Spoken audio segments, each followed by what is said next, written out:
freezing night of 1959 is still alive in my mind, as if everything happened just yesterday. I was only 23 years old back then, and all of us believed we could survive even the deadliest mountains of Russia. We were 10 people, 8 men and 2 women, all experienced hikers. On the morning of January 23rd, we boarded a train and headed toward the Ural Mountains of Siberia. The entire journey was filled with laughter, jokes, and excitement. Our leader, Igor Dyatlov, kept writing every detail in his diary. He laughed and said, "I think this is a journey we will never forget." I jokingly replied, "Let's just make it back alive." Everyone laughed. But for some reason, a strange fear settled inside my chest at that very moment.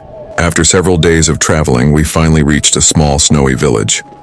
There were only a few wooden houses there, and an unnatural silence covered the entire place. We stayed there for the night. That evening, an old man came to meet us. His white beard was covered in frost, and there was something terrifying in his eyes. In a low voice, he asked, "You are going to that mountain, aren't you?" "Yes, the mountain of the dead." The old man's face changed instantly. He stepped closer. "Do not go there. That mountain does not let people come back." Someone in our group laughed. "The old man is trying to scare us." But the old man kept staring at us silently. Then he said something I can never forget. "If you see shadows moving in the snow at night, don't look at them." "If you see shadows in the snow at night, do not look at them." That was the first time I truly felt maybe we should turn back. Over the next few days, we crossed frozen forests, icy valleys, and endless mountains. We took photographs of everything. Every night we sat inside the tent, drank hot tea, and planned the next day's route. But the closer we got to the mountain of the dead, the stranger everything became. The wind grew colder, and the silence felt too deep. On the evening of February 1st, we reached a snowy slope. Igor decided we would set up camp there for the night. I quietly said, "This place does not feel right. Are you scared?" I didn't answer, because the truth was, the moment we stepped onto that mountain, I felt as if something was watching us from far away. As the night grew darker, a violent snowstorm began outside. Inside the tent, we sat around a small stove, trying desperately to stay warm. One of the guys laughed and said, "When we get back home, nobody's going to believe this story." None of us knew that nobody would ever return.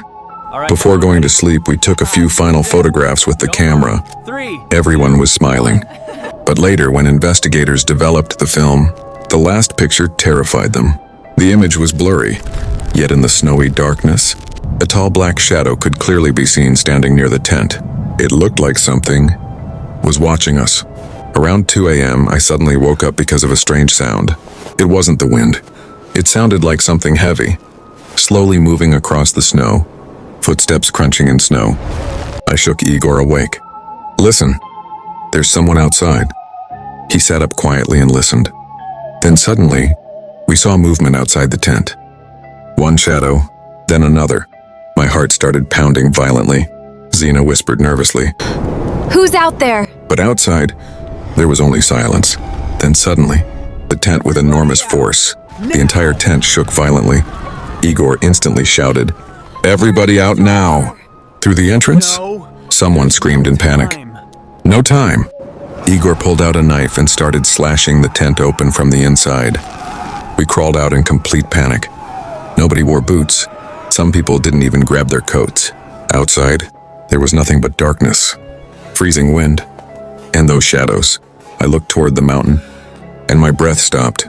Tall black figures stood motionless in the snow. They looked human, but they were not human. They didn't move. They simply watched us. The friend standing beside me whispered in terror, "What are those things?" Igor said only one word, "Run!" We all ran toward the forest for our lives. The freezing snow sliced into our bare feet. At minus 30 degrees, even breathing felt painful. After some time, we stopped near a large cedar tree and desperately tried to start a fire, but the fear followed us there too. I looked back toward the tent, and I swear on my life, something was moving around it. Something dark, something alive. Then suddenly, a loud cracking sound came from above us. Everyone panicked. One of my friends screamed, "It followed us!" At that exact moment, everyone scattered in different directions. Some tried to return to the tent, but froze to death before they could make it back. 4 others went deeper into the forest, where part of the snowy cliff collapsed beneath them and threw them onto the rocks below. When the investigation team finally reached the mountain a month later, everything looked like a nightmare. The tent had been ripped open from the inside. Bare footprints were scattered across the snow. Some bodies had crushed skulls, others had broken ribs, and one girl's eyes were gone. In their place, there was only frozen snow. Her tongue was missing too.